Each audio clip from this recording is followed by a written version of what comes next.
So we used to make like really smart advertisements, like 30 seconds long, a minute long, using like our friends and students, do the post production in Adobe After Effects, and then just like produce a movie. And then the people who were coming to judge us, they were like the local directors and local filmmakers, and they were like impressed.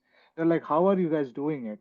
And we were doing it because like we were passionate, and also we knew like the tools and stuff at that point of time. And also Yeah. like I had two other friends who were really creative. One guy was from computer science, and one guy was from like some other engineering branch. But yeah, like I said, like studies were like secondary for us. We were usually like involved in all this stuff. And I also did a lot of like since we had to get funding for the festivals that we organized. When I Hmm. was in my final year, I was in that team also. So I actually like it's all also on YouTube. Actually, you can see it. So I had this idea of creating a reverse video. So I showed them a video. I can drop the link later on. You guys can check it out. So it's basically it will show you like the festival from last year, but Yeah.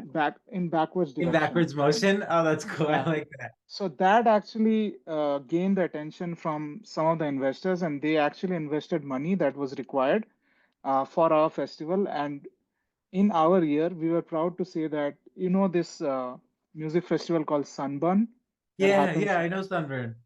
So the place where I was studying, it was a very like orthodox kind of place, like it was in Punjab. So Yeah. people don't usually do all that stuff in Punjab, but we were able to actually organize Sunburn in our cultural festival, and that That's also cool. indoors because it was raining that day, and we were like, okay, we gotta do it, and we No matter what, actually you gotta do it. You gotta we you gotta give it trashed, to yeah, people. we trashed an entire like seminar hall because we pushed everyone inside and all the seats were broken after the show, but it was worth it, man.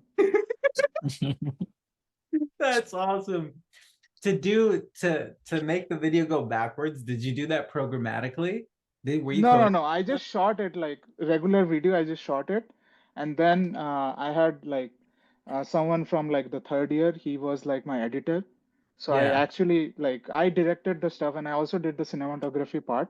And we actually pulled in videos from like the previous cinematographer who was like he was like a senior to me, and he had graduated, but he was kind enough to give me the videos because when he learned about my idea, he was like, "This is just absolutely brilliant. No one has thought about this. Everyone just makes like a linear video, and this is like a backward video." So it shows you like the planning part at the end, like when everyone from my year they gather in a room and they are discussing how we should finance it, what departments we have to give the money to, how many events we are gonna plan, and all that stuff. So it was pretty wild, man. Like, That's pretty cool. I I'm think I have gonna. two things to say about that. So you know Tanmay Butt. Oh He yeah, I love that guy, man. Like Tanmay Bhatt is amazing.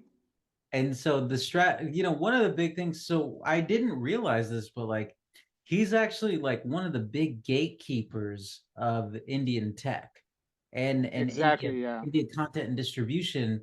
And for those who don't know, he started with a series called AIB, which Yeah, All India Bakshol. yeah. And the whole, but the reason why it went off was that you did things which people wouldn't expect. If you're expecting a year in review, you would expect a linear progression. But what Right. Southern did was he was like, no, we're going to do a year in review, but we're going to do it backwards. And so that contrast, it's the same type of contrast that Thunmei did for AIB. And so I want to tie that into the next point because one of the people who I saw through Thunmei was a guy named Varun Maya, who every single tech CEO is being interviewed by Varun. Varun is being flown out to every single AI conference. And one of the unique things is that here you have a guy who was a tech guy, and then he decides to get into content, into media, instead of remaining a tech guy. And when you take a look at the main thing that Varun does, the main thing him and both his wife Achina have is they have this asset or school called AVTV, where they Yes. educate people rather than be software engineer, full stack software engineer, and do boot camp around that. saying, hey, the jobs aren't there, the money's not there, but where the market is demanding you is for content. And so I think, and these people are being paid